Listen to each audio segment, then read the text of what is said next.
We love helping people transform their auditions and elevate their performance and book more roles in TV, film, and theater. And sometimes you need an outside eye, and maybe you need to shake it up. And one of the things I would say to every actor who's out there, I don't know how you're doing your self-tape auditions, but I would throw this theory of mine out there, and it's that self-taping and shooting auditions with your spouse or a family member or a friend might be one of the worst ways to do your self-tapes if they're untrained. So what I'm saying is, if you're doing your self-tapes with your wife or your husband or your kid or your neighbor or your uncle, and they're not a trained actor, they don't have any TV film acting experience, they don't have any casting experience, that might not be the best way to do things. I know it's convenient. I know you can skimp and save some money by doing that, by recruiting a family member. But when you think about it, every movie and TV show that you've ever seen, all of the casting people were professionals. All of the crew was professionals. All of the actors were professionals. So it's a little backwards that you would want to break into that world by working with a non-trained, non-professional person and expect that you're going to get that. Now, of course, it's not about the reader. It is about the actor on screen. However, two things that can happen. One is you're going to get opinions that, do you really want to take an opinion from someone who has no acting training, no casting training, no expertise in the business? And then the other thing, even if they are trained, the challenge, I think it's great, like for all the couples out there who you're both actors, and that's amazing. You have that. The challenge still there is, are you getting a note from the actor or the TV film professional, or are you getting a note from your wife or your husband at that time? And there's a difference. It's your personal relationship can kind of weave into that.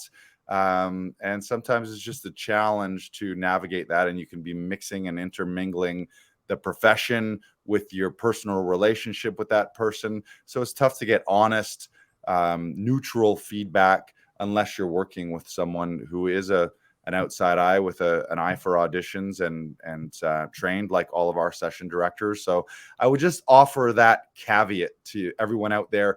If you're skimping, and also you're saving money, you think you're saving money, but if you would do it with a professional and maybe get a note that would take your audition from here to here, or an extra beat, or just a little extra insight. I'm always a big believer that two brains are better than one, and creatively, two people or three people are going to have better ideas than one brain. It's tough to judge yourself too. You really need an outside eye. So I would say that if you're not getting that outside eye, you think you're saving money, but if you're not booking it because of that, you could, maybe you're saving a little bit of money on the self-tape, finding professional service, but is that costing you the role of your dreams? Is that costing you that big commercial or that big series recurring or the lead in the feature? And I'm always a big believer, long before I was running the self-tape studio here, but I'm a big believer in investing in yourself, investing in your career. One of our business mentors here, James Wedmore from Business by Design, one of his things that he likes to remind us is the transformation begins with the transaction, meaning the energetic exchange of money, which really is just an energy. That energetic exchange starts a process where you become extra committed. And we've had several people come here and say, well, yeah, I always used to skimp on self-tapes. I was begrudging, I got to pay for this. I got to invest in auditions. I don't even have the job yet. Doesn't make sense. How can I spend money on auditions when I don't have the role? But what it's like is you put wood into the fire before you get the heat from the fire. You throw in fuel into that.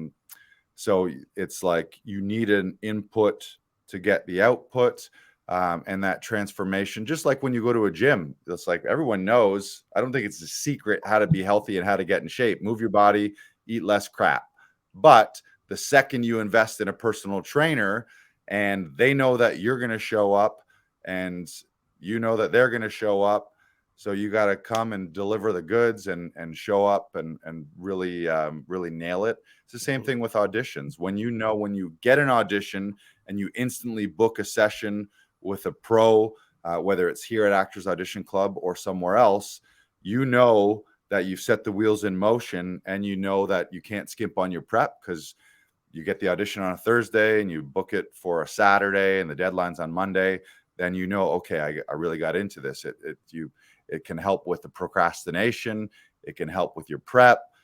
You know, you don't want to show up unprepared as well. So I would really challenge people, if what you're trying to do as an actor is to get the most from the least, I would question that thinking, and maybe take another look at that and realize, okay, well, what would happen if instead of doing the minimum with my auditions, what if I did the most? What if I prepared the most? What if I invested the most? What if I recruited professional help? What if I went to a professional studio or invested in my own equipment? You upgraded your home studio, got a better backdrop, got a better lighting, got a better mic, got a better device to shoot it on.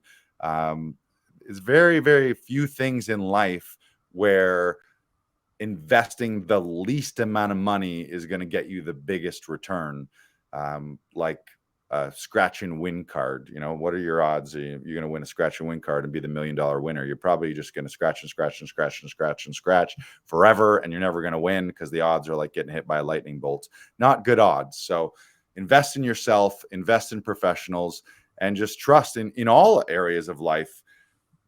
DIYing it is not the best.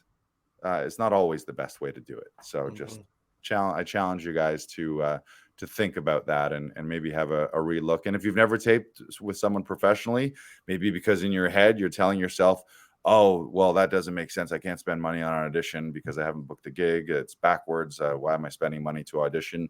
You're not really spending money to audition. You're investing money to put your best foot forward in an audition that might be life-changing. So I think that to invest $50, $100, whatever the amount is, you're going to get a 10-fold, 100-fold, maybe 1,000-fold return on that. And again, in most areas in your life, skimping on it, it's like, yeah, do you want to do your own electricity? Do you want to do your own plumbing? Do you want to do your own roof? You'll save some money, but you might end up with a leaky roof, or you'll electrocute yourself. So there's my little rant on investing in yourself.